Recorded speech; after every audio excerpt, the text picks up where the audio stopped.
رحم اللہ من قرأ الفاتحہ اعوذ باللہ من الشیطان الرجیم بسم اللہ الرحمن الرحیم الحمدللہ الرحمن الرحیم مالک یوم الدین ایاک نعبد و ایاک نستعین اہدنا الصراط المستقیم صراط الذین انعمت علیہم غیر المغضوب علیہم ولا الضالین ولا حول ولا قوة الا باللہ العلی العظیم اعوذ باللہ السمیع العلیم من الشیطان اللعین الرجیم بسم اللہ الرحمن الرحیم الحمد للہ رب العالمین العاقبۃ للمتقین والجنۃ للمواحدین والنار للعاصین والصلاة والسلام علی اشرف الانبیاء والمرسلین سیدنا و نبینا و شفیع ذنوبنا مولانا ابی القاسم محمد اللہم صلی علی محمد و آل محمد وعجل فرجہم ولنا دائم اجمعین وعلی آلہ الطیبین الطاہرین المعصومین المظلومین الغر المیامین لا سیما الامام المبین بقیت اللہ العظم فی الارض اجمعین الحجت الثانیہ شر الامام المہدی المنتظر صلوات اللہ وسلامہ علیہ وعلی آبائہ الطاہرین الذین اذہب اللہ عنہم الرجس وطہرہم تطہیرا اللہم صلی علی محمد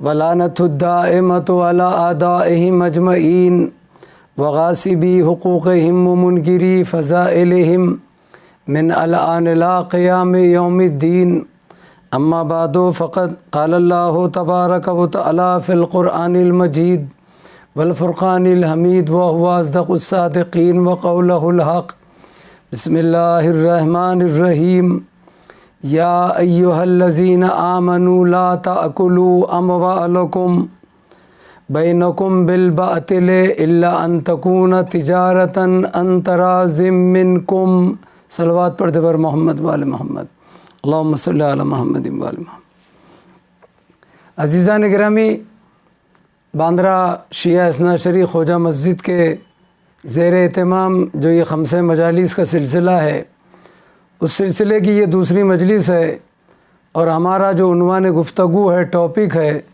کہ حقوق در اسلام، یعنی اسلام میں حقوق۔ یہ مختصر مجالس یعنی 5 میں حالات کو دیکھتے ہوئے، مد نظر رکھتے ہوئے میں نے اس ٹاپک کا انتخاب کیا ہے۔ حالانکہ اس پر سیر حاصل گفتگو کرنے کے لیے 5-10 کیا تقریباً 100 مجلس بھی کم ہیں، اس لیے کہ حقوق ایک حساس ٹاپک ہے اسلام میں۔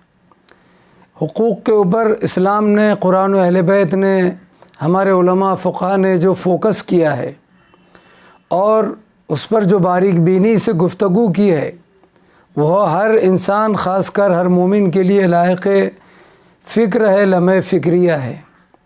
اس لیے کہ روایت میں ہے کہ یہ حقوق کا مسئلہ بہت سخت ہے، اس لیے میں نے اس ٹاپک کو رکھا ہے، اور ہر منبر رسول سے یا محراب میں یا مجالس میں جو باتیں بیان ہوتی ہیں وہ کہیں بھی پڑھی جائیں، لیکن تمام دنیا کے لوگوں کے لیے میسیج ہوتی ہیں۔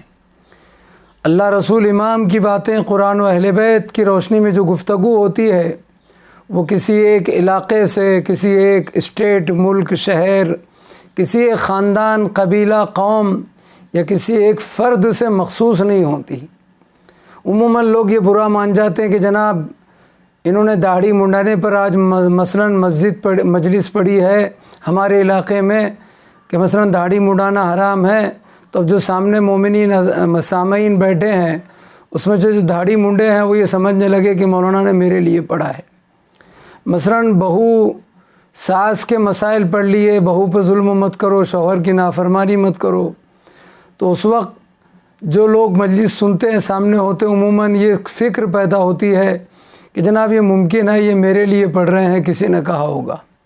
یہ خیال، یہ فکر باطل فکر ہے، اس لیے کہ اللہ سب کا رب ہے، وہ رب العالمین ہے، پیغمبر سب کے رسول ہے، وہ رحمت للعالمین ہے، اور امام تمام عالمین کے امام ہیں، مولا کائنات ہے، کائنات کے مولا ہے، امام مبین ہے، امام الاولین والآخرین ہیں، شہزادی کونین فاطمۃ سیدت نساء العالمین سیدت نساء الجنہ ہیں، عالمین کی عورتوں کی سردار ہیں۔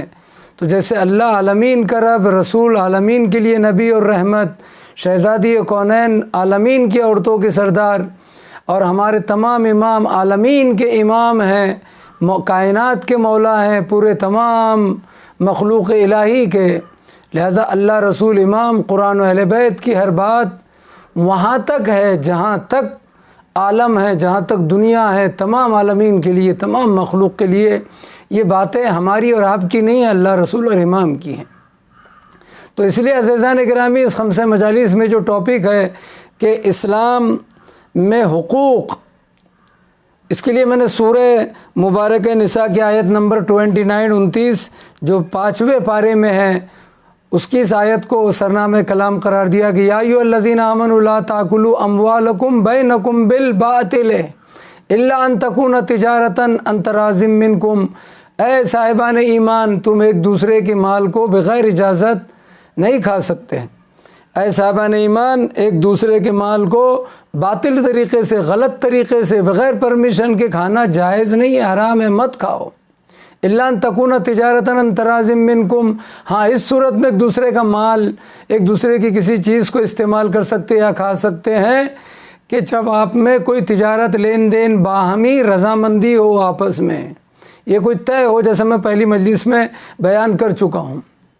اب یاد رکھیے کہ اسلام میں جو ٹاپک کی روشنی میں بات سنیے گا، میں بار بار ٹاپک نہیں دہراؤں گا، چونکہ مجلس آن لائن ہے، اور آن لائن ویسی مجلس نہیں ہو پاتی ہے جیسے روبرو مسجد یا امام باڑے میں آپ مجلس ہوتی ہے یا آپ سنتے ہیں، ایسا آن لائن ویسی سائیکولوجی، نفسیاتی ایفیکٹ پڑتا ہے، اثر پڑتا ہے، ویسی گفتگو نہیں ہو پاتی ہے۔ لہذا معذرت خواہ ہوں، ہر عالم، ہر مقرر، ہر خطیب یہ کہتا ہے کہ آن لائن گفتگو ویسی نہیں ہوتی، کیونکہ سامنے کوئی ہوتا نہیں، نفسیاتی سائیکولوجی اثر ہوتا ہے، روبرو جیسے مجلس ہوتی ہے، سننے والے سامنے ہوں۔ تو اسلام میں یہ جو ٹاپک ہے، یہ جو گفتگو ہے، حقوق کا مسئلہ، یہ بہت اہم ہے۔ میں اشارہ دے چکا، والدین کے حقوق ہے، بیوی بچوں کے حقوق، شوہر کے حقوق، پڑوسیوں کے حقوق، یہاں تک کہ اگر آپ کا پڑوسی یہودی ہے تو اس کا بھی حق ہے۔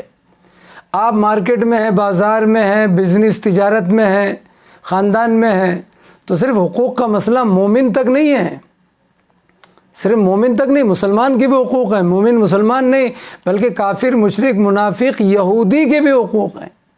اور صرف انسانوں کے حقوق نہیں، یہ تو انسانوں کی بات ہوگی، صرف مخلوق میں انسانوں کے حقوق نہیں، جانوروں کے بھی حقوق ہیں۔ شاید میں نے پہلی مجلس میں اشارہ دیا تھا کہ مولا کائنات جب چلے تھے مسجد کی طرف 19 رمضان کو، اور مرغابیوں نے علی کی ابا کا دامن کا، مولا کی ابا کا دامن منقروں سے پکڑ لیا تھا، تو پلٹ کے آواز دیتی، حسن ان کے آب و دانہ کا خیال رکھنا، یہ بے زبان ہیں، یہ حقوق ہے، ورنہ ان کو آزاد کر دینا۔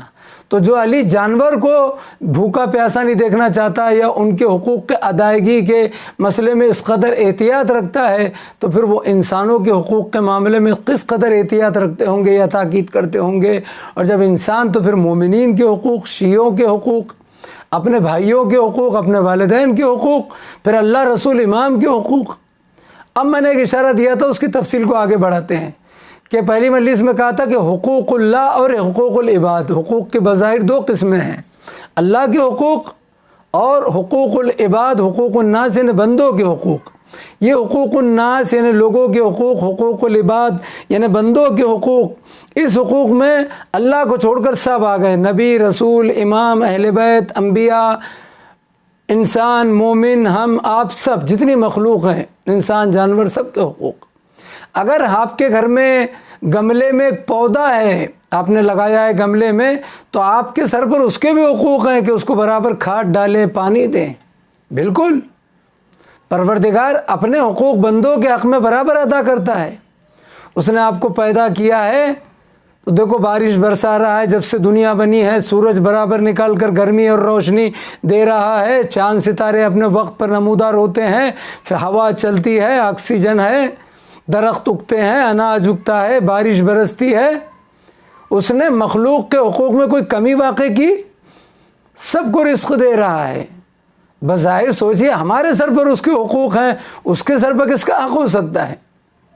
لیکن وہ تمہارے کو, تم کو, ہم کو ہر چیز دے رہا ہے. گویا حقوق ہمارے وہ ادا کر رہا ہے خالق. جب پیدا کیا تو یوں ہی نہیں چھوڑ دیا ہے.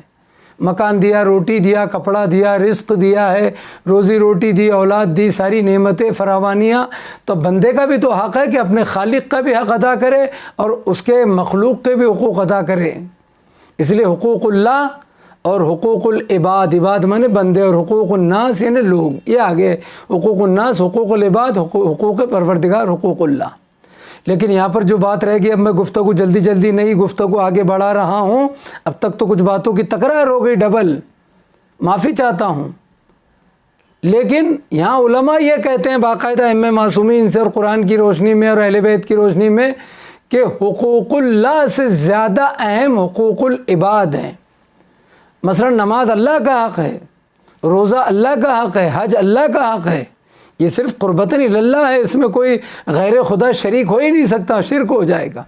جب ہم نماز پڑھتے ہیں تو قربتاً اللہ, صرف اللہ کے لیے. روزہ رکھتے ہیں تو قربتاً اللہ, صرف اللہ کے لیے. سجدہ صرف اللہ کے لیے ہے, رکوع کے برابر بھی غیر خدا کے سامنے جھکنا جائز نہیں ہے. مثلا نماز ہماری قضا ہو جائے یا ہم نہ پڑھ پائیں, خدا نہ کرے, تو یہ حقوق اللہ ہے ہمارے سر پر, اللہ کا حق ہے. ممکن ہے علماء کہتے ہیں وہ غفور الرحیم ہے, وہ رحمان ہے, رحیم ہے, غفور الرحیم, ستار العیوب, غفار الذنوب, گناہوں کی مغفرت کرنے والا, ستار العیوب, عیبوں کو چھپانے والا. وہ صرف رحم کرنا زیادہ جانتا ہے, کرم کرنا زیادہ جانتا ہے. ہو سکتا ہے وہ اپنا حق بخش دے, زیادہ تر امید ہے. لا تقنطوا من رحمت اللہ, اللہ کی رحمت سے کبھی مایوس نہیں ہونا چاہیے. ہو سکتا ہے وہ قیامت میں نہ رو کے پاس کر دے, بھئی کوئی بات نہیں, 6 مہینے کی نماز باقی ہے, اس کو آگے بڑھا دو, باقی تو نمازیں پڑھی ہے.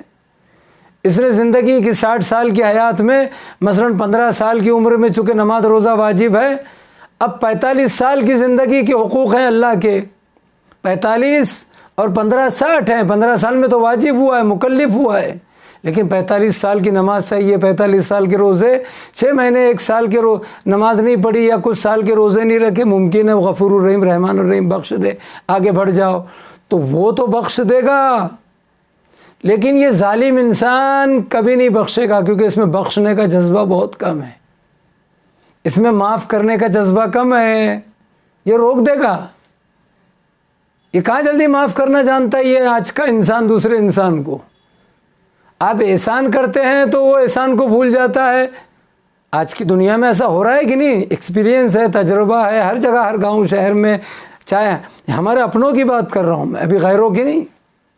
شیعہ کمیونٹی میں, شیعہ سوسائٹی میں, شیعہ معاشرے میں, چاہے بمبئی ہو, لکھنؤ ہو, کوئی بھی علاقہ, کوئی بھی شہر ہو, کوئی بھی ملک ہو, جہاں ایک جگہ شیعہ ہیں, ایک دوسرے کی غیبت ہو رہی ہے, ایک دوسرے سے حسد ہو رہا ہے, ایک دوسرے پر نکتہ چینی, تنقید, ایک دوسرے پر بہتان, الزام, تہمت, کتنے گناہ ہو رہے ہیں.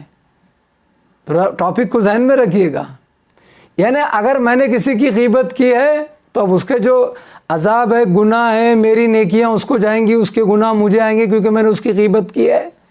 لیکن میرے سر پہ ایک حق آ گیا نا, اس کے گناہوں کا بوجھ. سوچنے کی بات ہے. کسی پہ الزام لگا دیا, کیونکہ مولا امیر المومنین کا ایک حدیث کا جملہ ہے کہ جس پر احسان کرو اس کے شر سے بچو.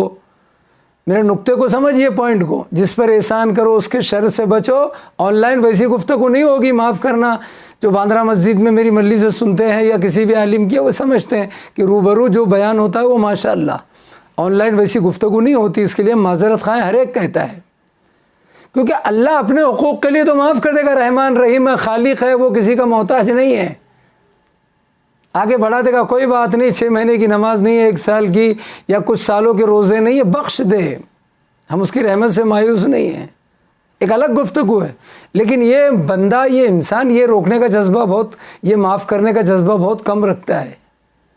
کیونکہ مولا فرماتے ہیں, نقطے کو سمجھیے ساری بات کو ملا کر, کہ جس پر احسان کرو اس کے شر سے بچو. جب تم آپس میں دیکھتے ہو کہ تم نے کسی پہ احسان کیا، ایسے حالات بھی پیدا ہوتے ہیں کہ جس کے ساتھ نیکی کی ہے، احسان کیا ہے، پھر وہی آپ کو ڈستا ہے، وہی آپ کو اذیت پہنچاتا ہے۔ علی نے کہا تھا جس پر احسان کرو اس کے شر سے بچو۔ تو جب جس پر آپ نے نیکی کی، احسان کیا، وہ کبھی کبھی شر دیتا ہے، اکثر دیتے ہیں، وہ آپ کے احسان کو بھول جاتے ہیں۔ تو جب آپ احسان کر رہے ہیں تو یہ مخلوق احسان کو بھول جاتی ہے، تو اگر آپ ان کا حق اپنے سر پہ باقی رکھیں گے، ان کا مال کھا جائیں گے، ان کی زمین پہ قبضہ کریں گے، ان کی غیبت کریں گے، ان کی برائی کریں گے، ان کا برا سوچیں گے، تو یہ کہاں سے آپ کو چھوڑنے والے ہیں، کہاں سے بخشنے والے ہیں؟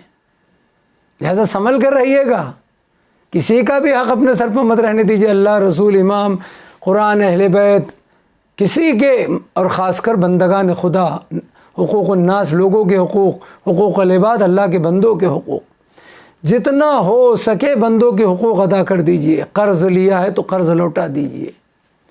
کسی کی کوئی چیز لے لی ہے، شرعی مسئلہ ہے، اگر آپ کو مسجد میں، امام باڑے میں، شیعہ سوسائٹی میں کوئی چیز ملی ہے تو ایک ہفتہ، ایک مہینہ، ایک سال تک کسی مجلس، محفل یا کسی جمعہ اور جماعت میں، یعنی مومنین جب جمع ہو تو اعلان کرواتے رہے، اعلان کرتے رہے، یہ انگوٹھی کس کی ہے، یہ 2000 کا نوٹ، 500 کا نوٹ کس کا ہے، یہ گھڑی کس کی ہے، اعلان کرتے رہیں تاکہ مالک تک وہ چیز پہنچ جائے۔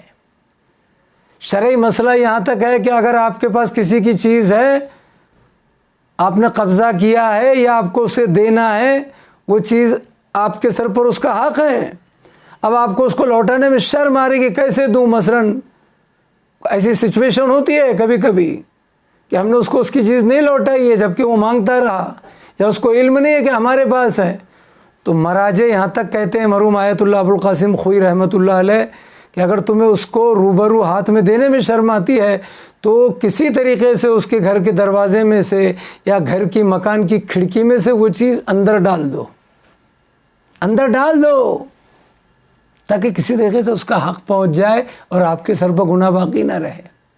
چوتھے امام علیہ السلام فرماتے ہیں، ہمارے اور آپ کے چوتھے امام زین العابدین علی ابن الحسین علیہ السلام، میں نے کل کی مجلس میں، پہلی مجلس میں عرض کر چکا ہوں کہ ہمارے چوتھے امام نے پورا رسالہ حقوق مرتب کیا، یعنی حقوق کے میدان میں، جیسا مثال کے طور پر میدان دعا میں سب سے زیادہ چوتھے امام نے کام کیا ہے، ایسے حقوق کے ٹاپک پر چوتھے امام نے پورا رسالہ مرتب کیا ہے۔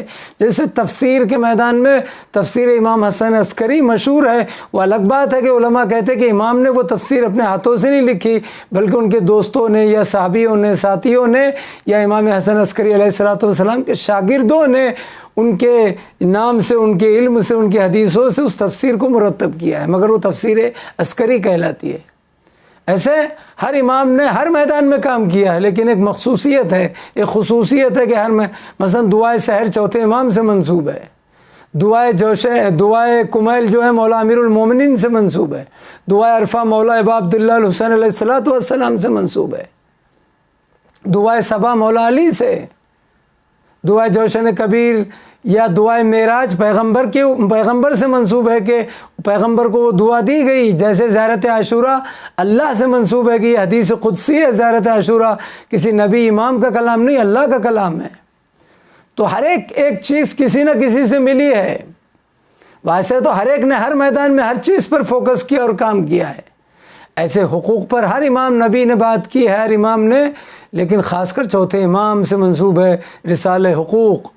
وہ چوتھے امام علیہ السلام یہ کہتے ہیں کہ اگر کسی کا ایک سکہ، ایک درہم آپ کے سر پر باقی ہے تو وہ ایک سکہ آگ کا بن کر، آگ کا بن کر جسم پر نمودار ہوگا۔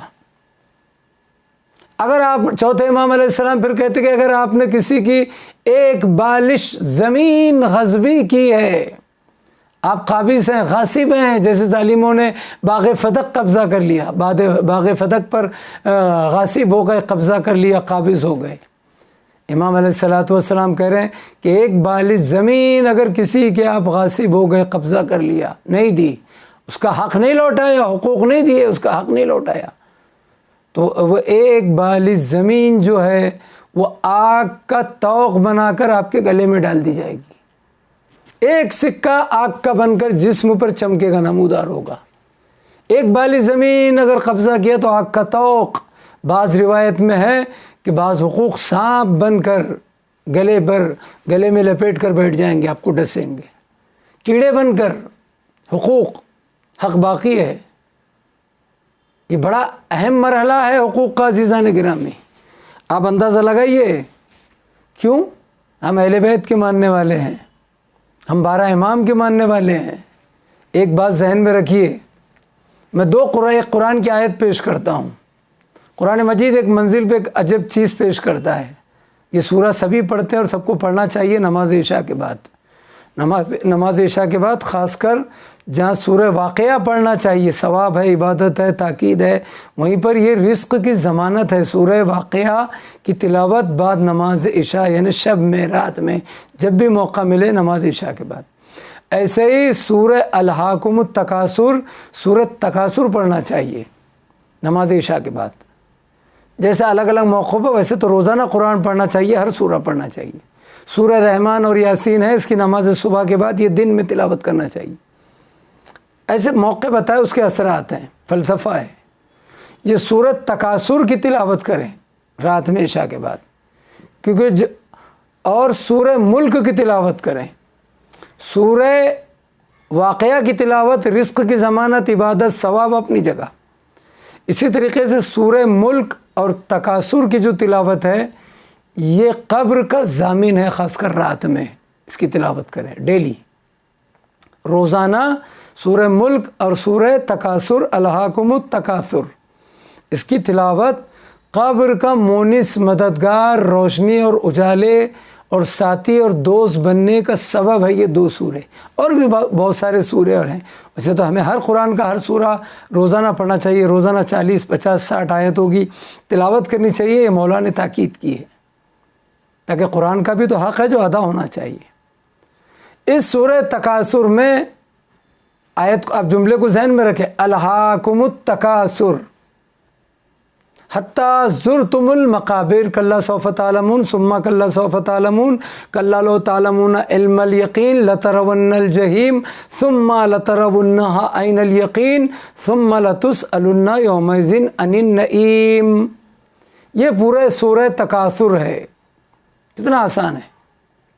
یہ سورہ روزانہ پڑھے. اس کی پہلی آیت پر آپ غور کیجیے. آج کی مجلس میں، دوسری مجلس ہے سلسلہ 5 مجالس کی، لیکن آج دوسری مجلس میں اس آیت پر غور کریں تو آپ محظوظ ہوں گے. الہاکم التکاثر حتی زرتم المقابر. کیا کہہ رہا ہے اللہ قرآن مجید میں؟ اللہ تعالیٰ اس سورہ میں، قرآن مجید کی ان 2 آیتوں میں کیا کہنا چاہتا ہے؟ الہاکم التکاثر. تکاثر کے معنی کثرت کے ہیں. کثرت کے معنی میں زیادہ، زیادتی، زیادہ، کثرت، بہت زیادہ، اسی سے بنا ہے کثرت. الہاکم التکاثر، یعنی اللہ کہہ رہا ہے کہ تمہیں محبت دنیا، مال دنیا اور اولاد کی کثرت نے غافل بنا دیا ہے. یعنی تم مال اور اولاد کی محبت میں غافل ہو چکے ہو. الہاکم التکاثر یعنی کثرت مال اور کثرت اولاد کی محبت، چاہت. کثرت مال اور کثرت اولاد کی چاہت نے تمہیں دنیا میں اتنا غافل اور مصروف کر دیا ہے کہ یہی غفلت لیے ہوئے اب آگے کہہ رہا ہے حتی زرتم المقابر. تم مال اور اولاد کی کثرت کی خواہش اور تمنا میں اس قدر چاہت میں غافل اور مصروف ہو جاتے ہیں کہ یہاں تک کہ تمہیں ہوش نہیں رہتا، بیدار نہیں ہو پاتے. اب آگے کہہ رہا ہے حتی زرتم المقابر. اور یہی کثرت مال اور اولاد کی چاہت میں تم غافل، حتی زرتم المقابر، یہاں تک کہ غفلت میں تم اپنے قبروں کی زیارت کرتے ہیں، یعنی قبر میں پہنچ جاتے ہیں. حتی زرتم المقابر. مقابر اسی سے بنا مقبرہ، قبر. مقابر جمع ہے. زرتم یعنی زیارت کرنا. یعنی مال زیادہ ہو، جتنا زیادہ مال ملے. ہر آدمی کثرت مال میں مصروف ہے، زیادہ سے زیادہ بزنس، تجارت، مال. کبھی کبھی تو اتنی محبت ہو جاتی ہے مال کی کہ حلال اور حرام کی تمیز ختم ہو جاتی ہے، نجیس پاک، حلال حرام کی. قرآن نے دوسری جگہ آواز دی ہے کلوا مما فی الارض حلالا وطیبا. کلوا مما فی الارض حلالا وطیبا. تم زمین پر جو کچھ ہے کھاؤ. کلوا مما فی الارض، زمین پر جو کچھ بھی ہے وہ تم کھاؤ. مگر خیال رکھو حلالن و طیبن، جو کچھ ہے کھاؤ، مگر آگے کنڈیشن شرط رکھ دی، مگر وہ کھاؤ جو حلال ہے، حلالن و طیبن، اور صرف حلال نہیں طیبن جو پاک ہے، یعنی کھاؤ مگر جو حلال ہے، کھاؤ مگر جو پاک و پاکیزہ اور طیب ہے۔ اس وقت یہاں ابھی یہ بحث نہیں ہے، یہ دونوں آیت کو ذہن میں رکھیں کہ انسان، ہم آپ سارے لوگ واقعاً ہے کہ نہیں غفلت میں؟ کاش آپ روبرو ہوتے تو میں آپ سے سوال کرتا۔ کثرت مال، کثرت اولاد، مجھے زیادہ اولاد ہو، بیٹے ہو جائیں، بیٹیاں ہو جائیں، پھر بیٹوں کو بیٹے ہو جائیں، پھر بیٹیوں کو بیٹے ہو جائیں، یعنی میں ہوں تو مجھے بیٹے بھی ہو جائیں، بیٹیاں بھی ہو جائیں، پھر میرے بچوں کی شادی ہو تو بیٹوں کو بھی اولاد ہو، بیٹیوں کو بھی اولاد ہو، مجھے نانا بن جاؤں، میں دادا بھی بن جاؤں، میں باپ بھی بن جاؤں، میں پر نانا پر دادا بن جاؤں، میرے خاندان ہو جائے، کثرت اولاد، چاہت ہے زیادہ بیٹے بیٹیاں، اس کو 4 بیٹے ہو گئے، مجھے ایک بھی نہیں،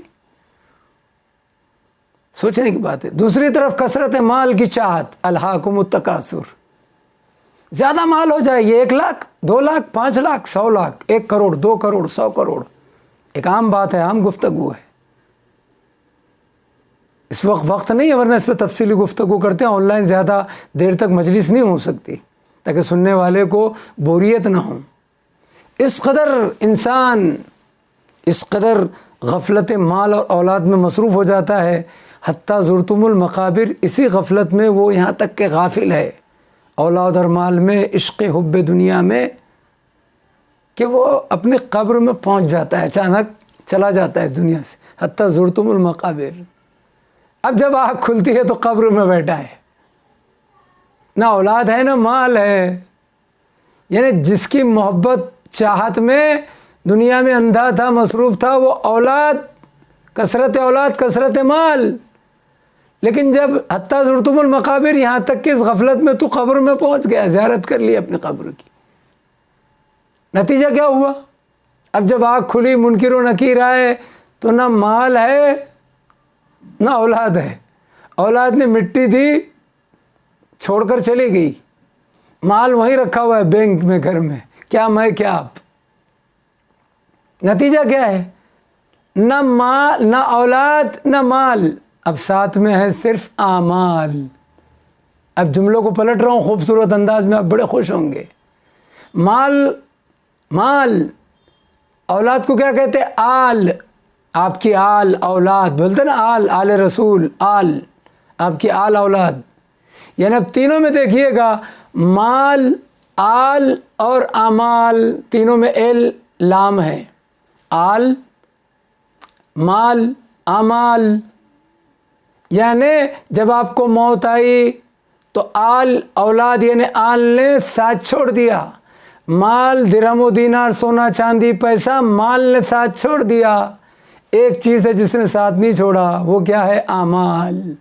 مال بھی گیا، آل بھی گئی، لیکن کفن کے ساتھ، اس مردہ جسم کے ساتھ، اس روح کے ساتھ جو الگ ہو گئی تھی، اب صرف آپ کے اعمال ہیں، آپ کی نیکیاں ہیں، نماز، روزہ، حج، محبت اہل بیت، ایمان، عقیدہ اور عمل، یہی قبر میں آتا ہے۔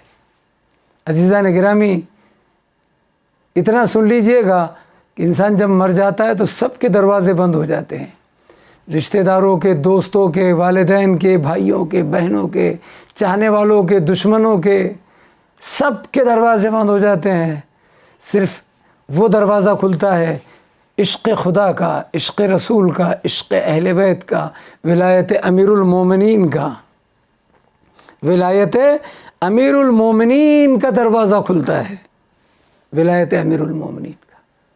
اب کوئی کام نہیں آتا، اب وہی مجلس، وہی عزاداری، وہی جلوس، وہی تسبیح شہزادی کونین، وہی نماز، وہی روزہ، وہی دعائے ندبہ، وہی دعائے کمیل، وہی مسجد، وہی علم مبارک، وہی تعزیہ، وہی ماتم، اب یہی کام آنے والے ہیں، یہی سجدہ، یہ طولانی رکوع، یہ دعائیں، یہ قرآن کی تلاوت، یہ حدیثیں، یہ آیتیں، یہ اچھی باتیں، یہ ایمان، یہ عقیدہ، یہ عمل، اب صرف یہی ہے تیرا مال، یہی ہے تیرا ساتھی، یہی ہے تیرے دوست۔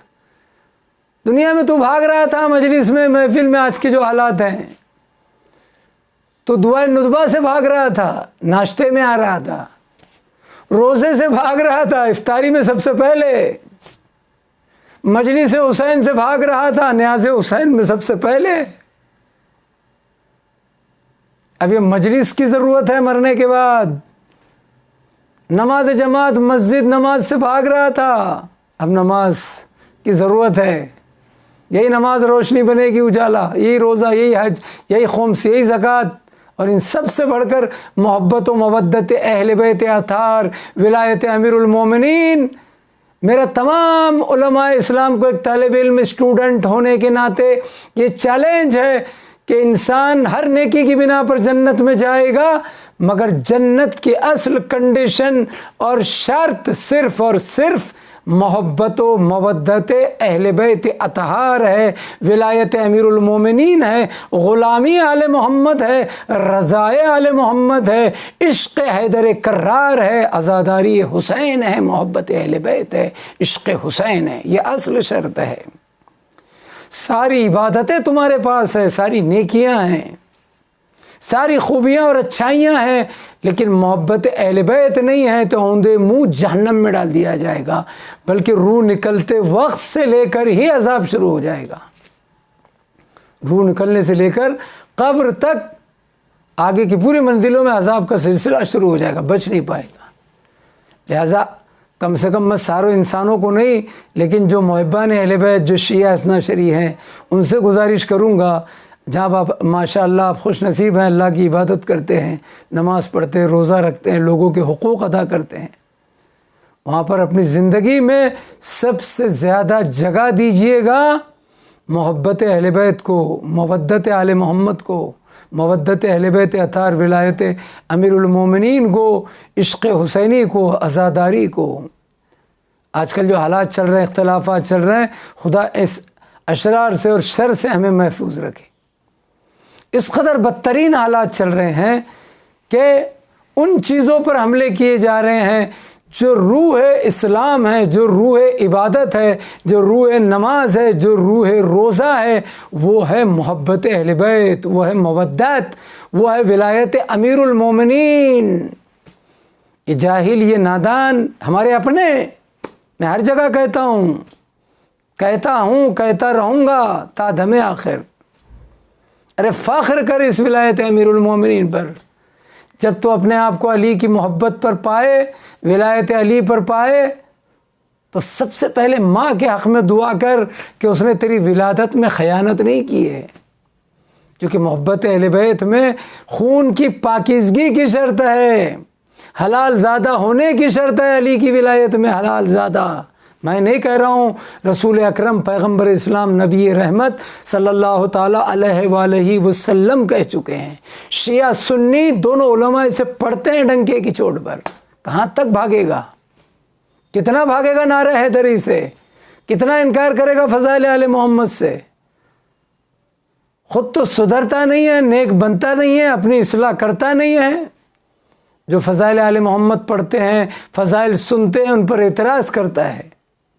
فضائل آل محمد، ولایت، عزاداری، نعرہ حیدری، یہ روح ہے، یہ نمازوں کی عبادت کی محبت اہل بیت، اس کی قدر کیجئے گا۔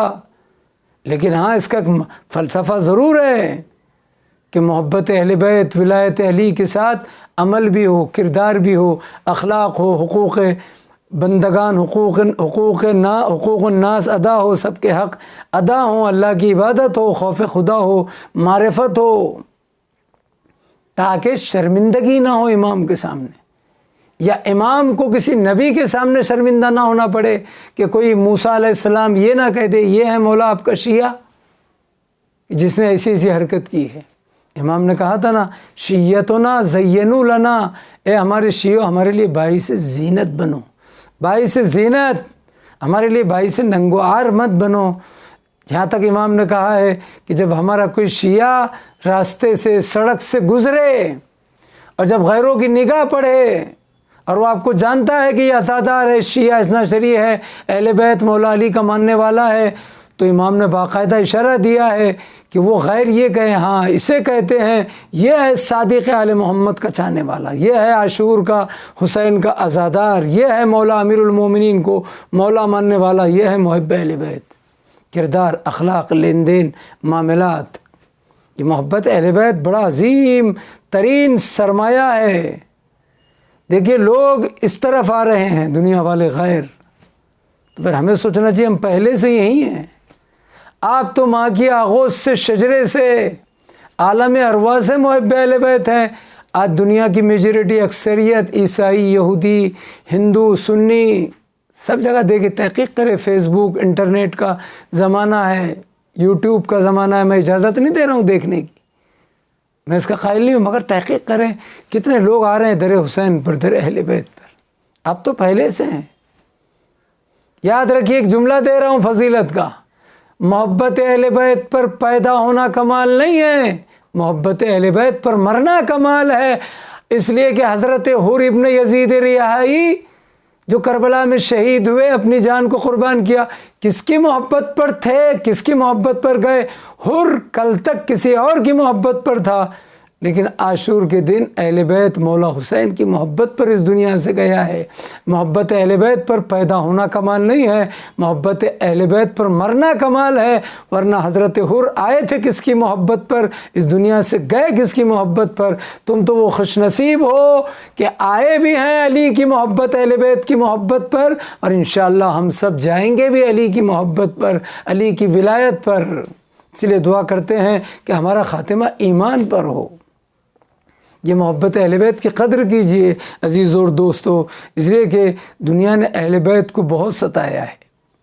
جتنے مصائب و آلام آل محمد پر گزرے ہیں کسی پر نہیں، جتنی اذیتیں ان کو دی گئی ہے، ان عظیم ہستیوں کو، اس خاندان وحی کو، ان انوار الہی نور خدا کو، پیغمبر سے لے کر آج آخری امام تک اگر آپ تاریخ پڑھیں تو جتنے مصائب ان کو دیے گئے ہیں، جتنا ان کو ستایا گیا کسی کو نہیں۔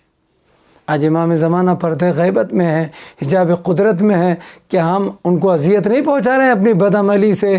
یہ قومی اختلافات، ان کے جد کی عزاداری کے بارے میں الٹی سیدھی باتیں، یہ ولایت پر حملے، یا یہ مراجعین کی توہین، جو بھی ہو رہا ہے، امام زمانہ کو اذیت نہیں دے رہے ہیں آپ؟ اب تک تو غیروں نے ستایا، اب اپنے ستا رہے ہیں۔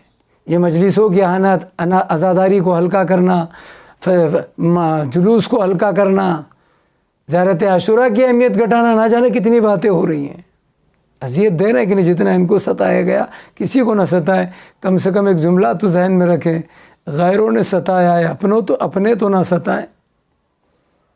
ممکن ہے شہزادی اپنے بابا سے کہتی ہو، بابا آپ کی بیٹی فاطمہ جو ہے اپنے حسین پر روتی ہے، اب تک تو غیر ستاتے تھے، اب اپنے ستاتے ہیں۔ جب عزاداری میں اختلاف ہوتا ہے، لڑائی جھگڑے ہوتے ہیں، انجمنوں میں جھگڑا ہوتا ہے، نوحوں پر جھگڑا، مرثیے پر جھگڑا، تبرک پر جھگڑا، جلوسوں میں اختلافات، دوسری طرف عزاداری پہ حملے، عقائد کو بگاڑا جاتا ہے، علم کی توہین ہوتی ہے، علم مبارک کی، نہ جانے کتنی باتیں پیدا ہو رہی ہیں اور ہوتی ہیں۔ کیا امام کو اذیت نہیں ہو رہی؟ شہزادی کو؟ شہزادی فریاد کرتے ہوں گی، بابا آپ اپنے بھی ستا رہے ہیں، میرے اپنے۔ اس لیے کہ جب مجلس حسین فرش عزا بچھائی جاتی ہے تو عزاداروں کوئی آئے یا نہ آئے، سب سے پہلے دکھیاری ماں آتی ہے اور رومال میں اپنے حسین کے عزاداروں کے آنسوؤں کو لے جاتی ہے، اور علماء نے لکھا ان آنسوؤں کو وہ موتیوں کی شکل میں موتی بنا کر قیامت میں عزاداروں کو عطا کرے گی۔ یہ موتی کیا ہے؟ یہ تمہارے وہ آنسو ہیں جو تم نے میرے حسین پر بہایا ہے۔ اللہ اکبر! کس قدر عظمت ہے عزاداری، عزادار کی، فرش عزا کی، مجلس کی، کس قدر عظمت ہے۔ عزاداروں، کیا شہزادی کو نہیں ستایا گیا؟ اتنے مصائب ڈھائے گئے کہ شہزادی مرثیہ پڑھ کر گئی تھی، سبت علیہ مصائب لو انہا سبت علیہ میں سرنا لیالہا۔ اے بابا، آپ کے بعد فاطمہ پر وہ مصائب ڈھائے امت نے کہ اگر روشن دنوں پر پڑھتے تو وہ مثل تاریک راتوں کے ہو جاتے۔ عزاداروں پر ایک جملہ سنیے گا مصائب کی منزل میں، جب فاطمہ کا لاشا جب فاطمہ شہزادی کونین صلوات اللہ وسلام علیہ اس دنیا سے چلی گئی، بعد رسول 75 یا 95 دن زندہ اور باحیات رہی، 18 سال کی مقدس باحیات پاک و پاکیزہ زندگی کے بعد، اور جب مولا علی نے غسل و کفن دے کر لاش فاطمہ کو جنازے کو رکھا اور بچے دیدار کو آگے بڑھے، یہاں مقاتل میں اختلاف ہے کہ سب بچوں نے آگے بڑھ کر دیدار کیا لیکن حسین نہیں بڑھے، یہاں اختلاف ہے، حسین آگے نہیں بڑھے۔ ایک جملہ کہا، اماں کیا تم نے کبھی دیکھا کہ میں جب تک نہیں آیا جب تک خود تم نے نہیں بلایا، تیرا حسین جب ہی آئے گا جب تو بلائے گی۔ بچے سے یہ جملہ کہا، بندے کفن ٹوٹے، دونوں ہاتھ نمودار ہوئے کفن سے، ہاں میرے لال حسین میں نے تجھے چکیاں پیس کر پالا ہے۔